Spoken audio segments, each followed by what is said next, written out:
Di pertemuan yang lalu ada beberapa hal yang penting yang ingin dijelaskan terkait pertama masalah sanad keilmuan Imam Bukhari, kemudian yang kedua terkait wanita sebagai pemimpin dalam tinjauan hukum Islam, apakah seorang perempuan itu dibolehkan menjadi pemimpin bagi kaum laki-laki. Yang dimaksud pemimpin di sini yaitu presiden, kepala negara dan seterusnya. Dua poin ini yang akan disampaikan di pertemuan singkat ini, mudah-mudahan bisa cukup waktunya. Yang pertama, banyak sekali yang bertanya, kenapa Imam Bukhari tidak meriwayatkan hadis dari Imam Syafi'i, dari Imam Malik, dari Imam Abi Hanifah? Karena tidak ada satupun riwayat secara langsung, riwayat dari Imam Bukhari beliau terima dari Imam Syafi'i, beliau terima dari Imam Malik, beliau terima dari Imam Abi Hanifah. Itu tidak ada satupun riwayat itu ada di dalam Sahih Bukhari. Kalaupun ada, lewat perantara seorang murid yang menyambungkan kepada tiga imam besar tersebut. Yang pertama, maka jawabannya ini, pertama Imam Abu Hanifah. Imam Abu Hanifah tidak pernah meriwayatkan hadis kepada Imam Bukhari. Itu sebab masa waktunya Imam Bukhari tidak bertemu Imam Abu Hanifah. Ya, sederhana sekali. Karena Imam Abu Hanifah itu wafat 150 Hijriah. Imam Bukhari lahir 194 Hijriah. Ya tentu tidak bisa ketemu. Kurang lebih 44 tahun jarak waktu daripada wafatnya Imam Abu Hanifah kemudian di waktu lahirnya Imam Bukhari, itu jaraknya 44 tahun. Jadi Imam Bukhari belum lahir, maka tidak bertemu dengan Imam Abu Hanifah. Terpaut jarak 44 tahun dari waktu wafatnya Imam Abu Hanifah ke waktu lahirnya Imam Bukhari. Bahkan ada riset, dalam riset itu dinyatakan bahwasanya Imam Bukhari tidak menerima hadis dari ulama-ulama bermazhab Hanafi. Ada riset mengatakan demikian. Jadi Imam Bukhari tidak menerima riwayat-riwayat hadis dari murid-muridnya Imam Abu Hanifah. Alasannya yang pertama, mazhab Hanafi ini terkenal sebagai mazhab yang mengedepankan pikiran, maka disebut ahlu ra'i. Koleksi-koleksi hadis dari ulama-ulama mazhab Hanafi itu tidak sebanyak yang dimiliki oleh Imam Malik dan ulama-ulamanya, dan juga Imam Syafi'i dan ulama-ulamanya, dan Imam Ahmad dengan ulama-ulamanya. Jadi koleksi hadisnya sedikit menurut riset ulama-ulama mazhab Hanafi. Bukan berarti tidak ada riwayat, tapi tidak sebanyak tiga imam lainnya. Alasan kedua, fokus daripada ulama-ulama mazhab Hanafi itu fokusnya kepada masalah fikih, bukan masalah hadis, bukan masalah riwayat-riwayat hadis Nabi. Maka inilah yang menjadi alasan kenapa Imam Bukhari tidak mengambil riwayat hadis dari murid-muridnya Imam Abu Hanifah. Nah, itu ada satu riset menyatakan demikian. Kemudian Imam Bukhari tidak mengambil hadis dari Imam Malik. Maka alasannya juga sama. Di masa hidupnya Imam Malik, Imam Bukhari belum lahir. Ya. Sekalipun kalau kita hitung, mohon maaf saya koreksi, sudah lahir, tapi Imam Bukhari masih anak-anak. Umur kurang lebih 15. Kalau kita hitung ya, oh belum lahir. Imam Malik 179 wafat. Imam Bukhari lahir 194 Hijriah, belum lahir. Kurang lebih jaraknya 15 tahun. Setelah itu, setelah wafatnya Imam Malik, 15 tahun berikutnya Imam Bukhari lahir. Jadi otomatis tidak mungkin Imam Bukhari mendapatkan hadis dari Imam Malik. Namun beliau mendapatkan hadis dari muridnya Imam Malik, di antaranya Abdullah bin Yusuf. Ya, Abdullah bin Yusuf itu adalah salah satu murid daripada Imam Malik. Dengan Imam Syafi'i, beliau ketemu masa Imam Syafi'i. Imam Syafi'i lahir 150, wafat 204 Hijriah. Imam Bukhari lahir 194, kurang lebih usianya masih 10 tahun. Ya, ketemu dengan masanya Imam Syafi'i, usianya masih anak-anak 10 tahun, belum mengambil hadis kepada Imam Syafi'i. Tapi lewat muridnya Imam Syafi'i, diantaranya Al-Humaydi. Al-Humaydi adalah murid dari Imam Syafi'i.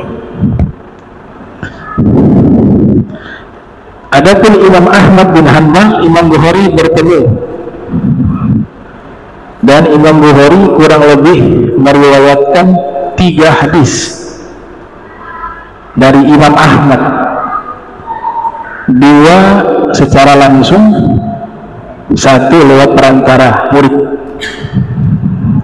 Yang 2 secara langsung itu ada di bab nikah dalam kitab Sahih Bukhari.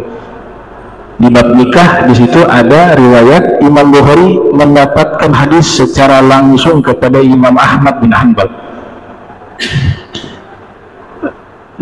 Riwayat yang lain ada di bab libas, bab pakaian. Di situ Imam Bukhari juga mendapatkan langsung hadis dari Imam Ahmad bin Hanbal. Usia terpaut sangat jauh ya. Imam Ahmad itu lebih tua 30 tahun dari Imam Bukhari, sebab Imam Ahmad lahir 164 Hijriah, Imam Bukhari lahir 194. Ya, Imam Ahmad wafat 164, 204 Hijriah wafat, 204 wafatnya Imam Ahmad bin Hanbal. 241 Imam Ahmad lahir 164, wafat 241 Hijriah. Nah, usia antara Imam Ahmad dengan Imam Bukhari terpaut kurang lebih 30 tahun. Tapi ketemu langsung dengan Imam Ahmad dan dijadikan sebagai guru dari Imam Bukhari. Ada juga Imam Lais bin Fa'ad, lahir 94 Hijriah, wafat 175 Hijriah, juga tidak ketemu dengan Imam Bukhari. Ketemu muridnya Yahya bin Bukair. Jarak waktu di antara Imam Bukhari dengan Lais itu kurang lebih 19 tahun. Begitu juga Sufyan Ats-Tsauri. Sufyan Ats-Tsauri lahir 97 Hijriah, wafat 161 Hijriah. Tidak ketemu dengan Imam Bukhari, tapi lewat murid-muridnya Imam Sufyan Ats-Tsauri, diantaranya namanya Muhammad bin Katsir. Ya, jarak antara Sufyan Ats-Tsauri dengan Imam Bukhari itu kurang lebih 23 tahun. Kemudian ada Sufyan bin Uyainah, lahir 107 Hijriah, wafat 198 Hijriah. Tidak bertemu juga dengan Imam Bukhari. Sekalipun bertemu, umur Imam Bukhari waktu itu 4 tahun. Di akhir-akhir wafatnya Sufyan bin Uyainah. Muridnya Musaddad bin Musarhad, Qutaidah bin Sa'id. Nah, itu murid daripada Sufyan bin Uyainah, diantaranya yang disebut dalam kitab Sahih Bukhari. Nah, yang sulit ini dalam kitab Sahih Bukhari, kalau disebutkan riwayat dari Sufyan itu hanya tulis nama Sufyan, tanpa ada gelar Ats-Tsauri ataupun Ibnu Uyainah, sehingga kita belum bisa pastikan ini Sufyan siapa ini, Sufyan bin Uyainah atau Sufyan Ats-Tsauri. Nah, dari mana kita bisa tahu ini Sufyan Ats-Tsauri dan ini Sufyan ibn Uyainah? Cari tahunya adalah yang pertama dari banyaknya periwayat. Kalau riwayat dari Sufyan Ats-Tsauri itu sanad Ali, dalam istilah ilmu hadis namanya sanad Ali, artinya jaraknya ke Nabi lebih dekat. Kalau Sufyan ibn Uyainah sanadnya nazil jika dibandingkan dengan sanadnya Sufyan Ats-Tsauri. Kemudian bisa diketahui dari murid-murid. Ciri-cirinya kalau itu adalah Sufyan ibn Uyainah, murid-murid yang meriwayatkan yang Imam Bukhari terima itu namanya Musaddad bin Musarhad misalnya, Qutaibah bin Sa'id. Nah, itu ciri-ciri bahwa hadis ini diambil dari Sufyan ibn Uyainah. Tapi kalau kita dapatkan ada namanya Abdur Razzaq, kemudian tadi namanya Muhammad bin Kathir, maka itu adalah Sufyan Ats-Tsauri. Nah, itu ketelitian para ulama hadis dalam mencari tahu ini siapa sebenarnya. Dan Sufyan ibn Uyainah ini termasuk murid dari Sufyan Ats-Tsauri. Kedua-duanya lahir di tempat yang sama, ya. Tapi Sufyan bin Uyainah hijrah ke Makkah, dan Sufyan Ats-Tsauri berguru kepada salah satu gurunya yang terkenal, Al-Imam Ja'far As-Shadiq bin Muhammad Al-Baqir. Dan juga ini adalah guru dari Imam Malik. Imam Malik juga berguru kepada Al-Imam Ja'far As-Shadiq. Begitu juga Al-Imam Abu Hanifah.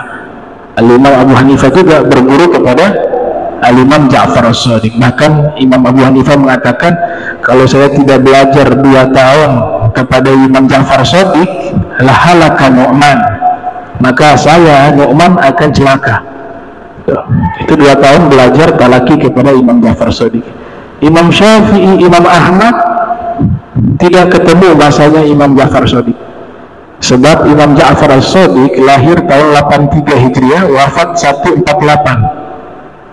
2 tahun setelahnya Imam Syafi'i lahir tahun 1550 Hijriah. Imam Ahmad jauh lagi 164 Hijriah baru lahir. Nah, itu hal-hal yang penting terkait masalah sanad yang ada di dalam kitab Sahih Bukhari. Artinya apa? Artinya Imam Bukhari ini memiliki sanad hadis dan keilmuan yang bersambung kepada imam madhab, bersambung kepada Imam Syafi'i, bersambung kepada Imam Malik, bersambung kepada Imam Ahmad. Nah, Imam Abu Hanifah ini yang ada riset mengatakan Imam Bukhari sanadnya tidak sampai ke Abu Hanifah, karena murid-muridnya tidak diambil riwayat oleh Imam Bukhari dengan alasan tadi, ya. Juga bersambung kepada Lais bin Sa'ad al-Misri, bersambung juga kepada Imam Sufyan Ats-Tsauri, Imam Ja'far As-Shadiq, Imam Sufyan ibn Uyainah, dan Abdullah ibn Mubarak, dan ulama-ulama besar lainnya. Itu sanad keilmuan daripada Al-Imam Bukhari. Poin yang kedua tentang masalah wanita sebagai pemimpin yang pernah dibahas pertemuan yang lalu. Ini untuk melengkapi penjelasan di pertemuan yang lalu. Yang pertama, ada hadis menyatakan ta'atul mar'ati nadama, taat kepada perempuan adalah penyesalan. Ini riwayat dari Ibnu Adi yang lahir tahun 277 Hijriah di dalam kitab Al-Kamil fi Du'afa'ir Rijal yang wafat 365 Hijriah. Nah, kitab Al-Kamil fi Du'afa'ir Rijal ini adalah kitab yang mengumpulkan para periwayat hadis yang dinilai lemah, sehingga secara otomatis ini hadis dhaif menurut Ibnu Adi. Para ulama tidak menjadikan hujjah sebagai hukum hadis yang lemah, tapi hanya dalam bab fadilah amal, dalam targhib wa tarhib dan seterusnya. Taat kepada perempuan nadamah adalah satu penyesalan. Hadis yang sahih terkait masalah wanita sebagai pemimpin ada di dalam Sahih Bukhari, di mana sampai berita kepada Nabi Muhammad SAW itu kerajaan Persia, mereka ini saudara, saling memperebutkan jabatan sebagai raja, akhirnya saling bunuh. Jadi ada raja memiliki putra mahkota, semuanya ini punya niat ingin menjadi raja, akhirnya saling bunuhlah sesama saudara, mati. Yang tersisa saudari perempuan, maka dilantiklah saudari perempuan ini menjadi raja. Nah, itu terjadi, diprediksi oleh para ahli sejarah, peristiwa itu terjadi pada tahun 8 Hijriah atau 9 Hijriah. 8 atau 9 Hijriah. Setelah dilantik ini perempuan menjadi raja, ternyata ini wanita tidak punya kemampuan dalam memimpin, tidak punya keahlian. Akhirnya kerajaan ini justru hancur sebab dipimpin oleh seorang perempuan. Maka sampailah berita ini kepada baginda Nabi Muhammad SAW. Kemudian Nabi bersabda, lan yufliha qaumun wallau amrahum imra'atan. Tidak akan sukses satu kaum jika urusan mereka dipimpin oleh seorang wanita. Nah, itu asbabul wurud sehingga Nabi menyatakan hadis tersebut. Hadis inilah yang menjadi pegangan hukum ulama-ulama terdahulu, bahwa tidak boleh seorang wanita menjadi pemimpin bagi laki-laki, terutama dalam masalah kenegaraan. Presidenkah itu, atau dalam masalah jabatan sebagai hakim atau qadhi yang bisa mengeluarkan hukum. Tapi kalau memiliki jabatan yang tidak ada kaitan dalam mengeluarkan satu keputusan hukum, maka itu masih diizinkan. Nah, hadis ini juga menjadi perdebatan yang sampai saat ini belum selesai. Ya, ulama klasik, ulama-ulama terdahulu hampir sepakat bahwa ini hadis sudah cukup menjadi dalil, karena hadis ini juga statusnya sahih. Kalau statusnya sahih, maka konsekuensinya dia dijadikan hukum. Dalam Al-Quran memang tidak ada satu ayat pun yang melarang. Ya, dalam Al-Quran tidak ada satu pun ayat Al-Quran yang melarang wanita sebagai pemimpin. Adanya anjuran laki-laki yang menjadi pemimpin. Di antaranya ayat yang sangat terkenal, Ar-rijal qawwamuna 'alan nisa. Tapi di Al-Quran tidak ada larangan. Sehingga ulama-ulama mutaakhirin, nah mereka mengkaji lagi ini, apakah benar wanita ini dilarang secara mutlak menjadi pemimpin. Nah, itu sampai sekarang masih dikaji dan belum sampai kata sepakat. Tapi saya harus jujur bahwa ulama terdahulu hampir semuanya sepakat bahwa wanita tidak boleh memimpin kaum lelaki, terutama menjadi kepala negara dan juga menjadi hakim. Ada pendapat minoritas dari mazhab Maliki yang membolehkan menjadi hakim. Pendapat minoritas dari mazhab Maliki. Abu Bakrah adalah, ada satu sahabat namanya Abu Bakrah. Abu Bakrah ini termasuk yang meriwayatkan hadis tersebut. di mana terjadi konflik pada waktu itu antara Sayyidina Ali bin Abi Thalib dengan Sayyidah Aisyah. Sayyidah Aisyah ketika istrinya Rasul. Sayyidina Ali anak mantunya Nabi, sepupunya Nabi. Itu tercatat dalam sejarah pernah terjadi konflik antara Sayyidina Ali dengan Sayyidah Aisyah. Ya, ada provokator yang menang mecah belah, ya. Dan ini bukan hal yang baru, sejak zaman itu sudah ada tuh oknum-oknum yang memecah belah umat, terutama kalau di zaman kita komunis itu strateginya itu yang saya baca di beberapa referensi. Pertama, untuk cara memecah belah umat, mereka punya strategi. Pisah-pisahkan dulu nih Islamnya orang. Ini Islam Yaman, ini Islam Nusantara, ini Islam Jawa, ini Islam, begitu. Kita harus cerdas. Itu strategi komunis sudah dilakukan tahun 60-an, bahkan sebelum kemerdekaan, di awal berdirinya Partai Komunis Indonesia. Sekarang sudah terjadi, ya. Ulama-ulama habaib bilang ini imigran Yaman.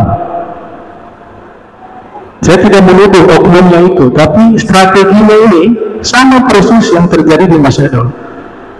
Dipisahkan Islam Yaman, Islam Nusantara, nanti ada Islam ini, tapi itu yang berkembang hanya di negara Indonesia. Itu strateginya PKI untuk memecah belah umat. Kemudian ada istilah kardun, ya, kadrun itu artinya kadal burung. Kemudian diajak orang untuk tidak menghormati ulama. Ulama ini kalau sudah tidak dihormati, ini umat akan mudah dipecah belah.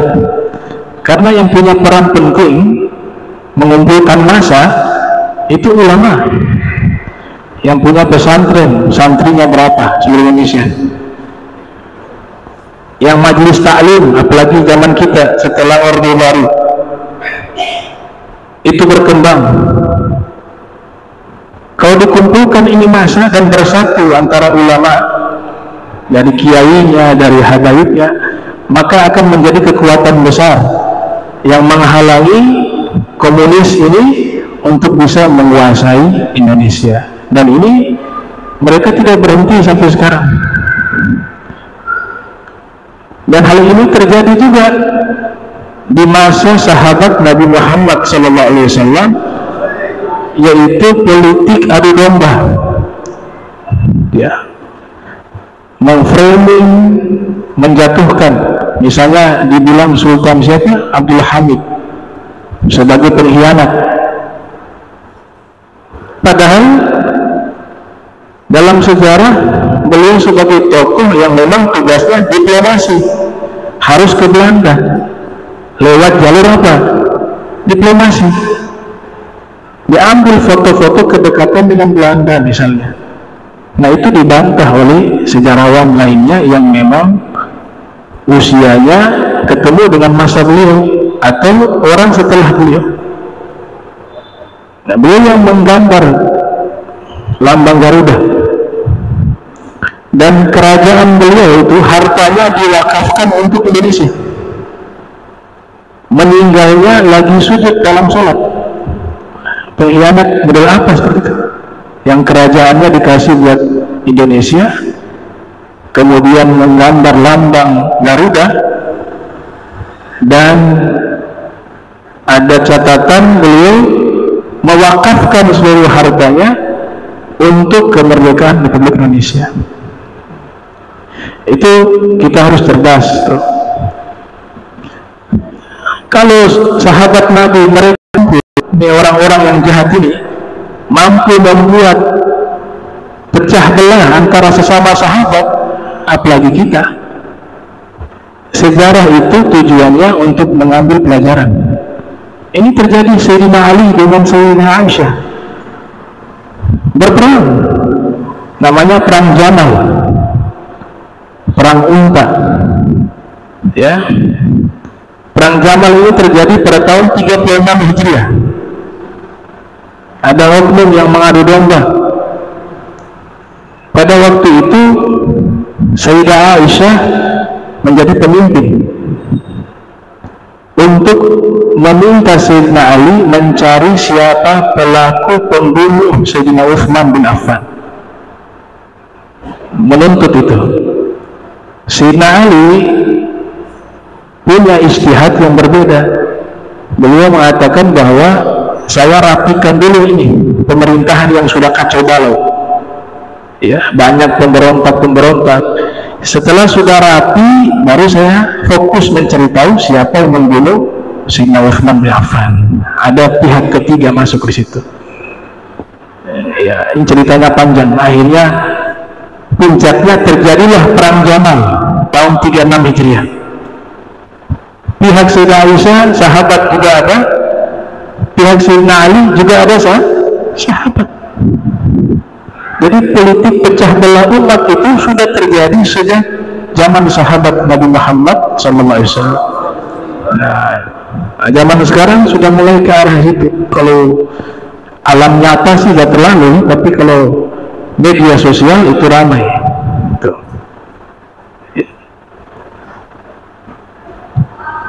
Nah, sahabat yang memahami hadis tadi bahwa tidak akan berhasil satu kaum dipimpin oleh seorang wanita, beliau namanya Abu Bakar. Ia mengatakan, saya tidak mau berpihak ke Sayyidah Aisyah. Kenapa? Sekalipun Sayyidah Aisyah ini juga punya ijtihad yang berbeda dengan Sayyidina Ali, masing-masing berijtihad, dan ada pihak ketiga yang membuat provokasi. Abu Bakar mengatakan, saya cenderung memihak ke Sayyidina Ali. Kenapa? Karena Nabi mengatakan kalau yang memimpin perempuan tidak akan pernah sukses, tidak akan pernah berhasil. Artinya di sini sahabat yang namanya Abu Bakar, beliau memahami hadis ini secara mutlak bahwa yang namanya perempuan tidak boleh memimpin kaum laki-laki atau menjadi kepala negara. Itu yang dipahami oleh Abu Bakar. Dalam riwayat yang lain beliau netral, tidak berpihak kepada Sayyidah Aisyah, juga tidak berpihak kepada Sayyidina Ali bin Abi Thalib. Ya. Imam An-Nasai, kami teliti dalam kitab Sunan An-Nasai, lahir 215 Hijriah, wafat 303 Hijriah. Ya. Di mana beliau meletakkan satu bab khusus dalam kitabnya, judulnya An-Nahyu an Isti'malin Nisa'i fil Hukmi. An-Nahyu, larangan, an Isti'malin Nisa'i fil Hukmi, di dalam mengangkat wanita yang bisa memberikan hukum, memiliki jabatan yang bisa memberikan hukum. Itu dibuat satu tema khusus oleh Imam An-Nasai. Bahkan kami baca di kitab Umdatul Qari karya Imam Al-Aini, di situ beliau sebutkan aqwal para ulama, pendapat para ulama, hampir mendekati kata sepakat, hampir mendekati kata sepakat bahwa wanita tidak boleh menjadi pemimpin satu bangsa. Tapi kalau jabatan yang lain boleh, selama jabatan itu tidak kaitannya dengan masalah mengeluarkan satu keputusan hukum, baik itu menjadi presiden maupun menjadi hakim, karena hakim kan mengeluarkan hukum.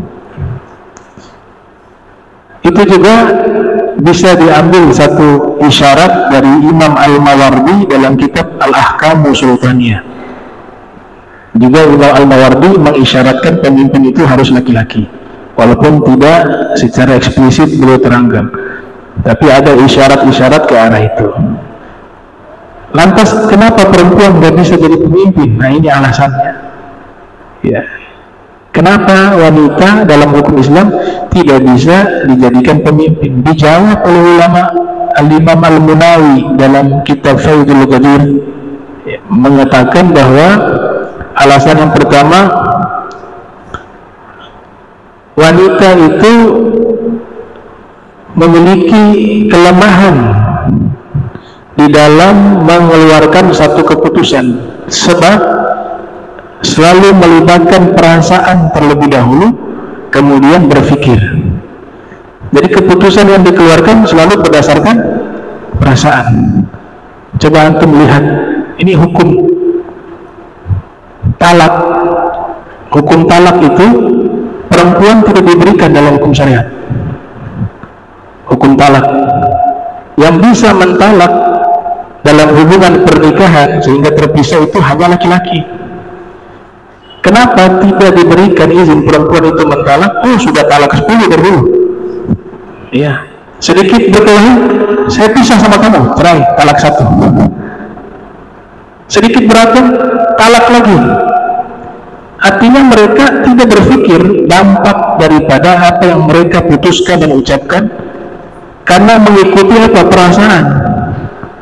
Nanti sudah diputuskan itu satu keputusan, baru dia berpikir. Beda dengan laki-laki. Laki-laki diberikan hak untuk mentalak istri. Kenapa? Karena laki-laki selalu berpikir dulu, sehingga talak ini tidak sembarangan diucapkan. Beda dengan perempuan. Oh, perempuan sudah selesai kita, sudah talak 20 kan, bukan talak 3. Sedikit-sedikit pulangkan saya ke orang tua, saya pisah sama kamu, talak 1. Balik lagi, belum selesai masa iddah, talak lagi. Itu hikmah kenapa talak tidak ada di tangan perempuan dalam hukum Islam. Tapi Islam maha adil. Sekalipun talak tidak ada di tangan perempuan, syariat Islam mengizinkan perempuan itu meminta pisah dengan suami, tapi lewat hakim, lewat pengadilan, namanya khulu. Nah, khulu itu dia harus ajukan ke hakim, nanti hakim yang putuskan untuk pisah dengan suaminya. Bedanya khulu dengan talak, kalau talak ada masa iddah. Kalau dicerai, iddahnya 3 kali suci, penantian urut kembali jika itu talak roji, talak 1, talak 2. Talak bain tidak ada rujuk. Tapi kalau khulu tidak ada rujuk. Itu. Al-mutallaqatu yatarabbasna bi'anfusihinna thalathata quru' dalam Al-Quran. Wanita yang diceraikan itu menanti dirinya 3 kali suci. Itu kenapa talak tidak ada di tangan perempuan. Perempuan sampai kapanpun mengatakan saya sudah pisah dengan suami saya. Wahai suami, saya ceraikan kamu. Hatta 1000 kali tidak bisa jatuh talak. Saya sudah tidak suka sama kamu, saya mau pisah sama kamu, tidak bisa. Bagaimana caranya? Ajukan ke pengadilan, namanya khulu. Itu rahasia kenapa Allah Ta'ala tidak menjadikan perempuan sebagai pemimpin, karena keputusannya selalu berdasarkan perasaan. Dan ini sangkut pautnya dengan hubungan orang banyak, satu bangsa, satu negara, masyarakat jutaan. Kalau di Indonesia misalnya. Alasan yang kedua, perempuan ini kan ada namanya aurat. Kalau dia sebagai pemimpin, otomatis setiap waktu dia akan bergaul dengan laki-laki. Dia akan muncul di publik setiap saat. Padahal dia seorang perempuan. Dalam hukum Islam, perempuan itu justru paling baiknya dia beraktivitas di tempat yang auratnya tertutup. Paling afdolnya di rumah. Kalau memang harus kerja, Islam tidak melarang kerja, tapi carilah kerja yang tidak terlalu banyak berinteraksi dengan laki-laki, yang tidak terlalu banyak menampilkan aurat. Kalau dia menjadi seorang pemimpin, otomatis setiap saat dia akan tampil di depan publik, maka auratnya akan senantiasa terlihat. Sekalipun dia menutup aurat, pasti aktivitasnya akan banyak berinteraksi dengan laki-laki yang bukan mahram. Itulah sebab kenapa agama Islam tidak menganjurkan pemimpinnya itu adalah dari golongan perempuan, bukan karena diskriminasi, bukan, justru memuliakan perempuan, menempatkan perempuan pada porsinya. Ini pendapat ulama dulu. Ulama dulu begitu menjelaskan. Alasan yang ketiga itu disebutkan dalam kitab Subulus Salam karya Imam As-Sun'ani. Di sini beliau katakan perempuan telah ditetapkan syariat untuk menjadi pemimpin di rumahnya, karena yang paling terbaik mengurus anak ibu. Kalau dia sudah melibatkan diri di luar, diganti orang lain untuk mengurus anak, tidak akan sama sebagaimana ibu mengurus anak. Itu kata Imam Sun'ani. Berapa banyak diserahkan kepada orang yang menjaga anak-anaknya dianiaya. Berapa banyak kasus itu? Berapa banyak anak-anak yang kurang mendapatkan perhatian dari ibunya. Ketika dia tumbuh dewasa, kejiwaannya berbeda dengan anak yang memang dapat perhatian ibunya. Ini pendapat Imam Sun'ani dalam kitab Subulus Salam. Jadi itu ada alasan-alasan yang dijelaskan oleh para ulama terdahulu. Memang syariat membolehkan wanita menjadi pemimpin di rumahnya. Hal ini meniscayakan bahwa urusan domestik kerumah tanggaan adalah tanggung jawab perempuan, dan disinilah ia dapat memimpin. Itu keterangannya. Ada ulama kontemporer meninggal beberapa tahun yang lalu. Beliau terkenal sebagai pemikir Islam dalam bidang fikih kekinian, ya, fikih kontemporer. Namanya Dr. Syekh Yusuf Darbawi. Sekalipun beliau ini termasuk ulama fikih kontemporer, dalam masalah ini beliau sependapat dengan pendapat ulama-ulama terdahulu. Beliau mengatakan begini, saya terjemahkan, ya. Beliau mengatakan bahwa seorang perempuan boleh berperan dalam ranah publik, namun perempuan tidak diperbolehkan menjadi pemimpin secara umum atas laki-laki, yaitu menjadi kepala negara. Itu pendapatnya Syekh Yusuf Qaradawi. Kalau kerja tidak dilarang, yang penting dia mampu menjaga dirinya.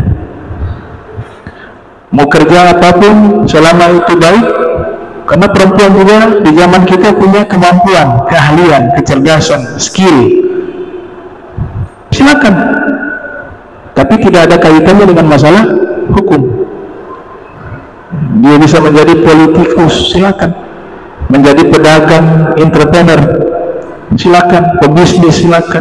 Dengan syarat dia mampu menjaga dirinya dari hal-hal yang dilarang oleh hukum syariat, silakan.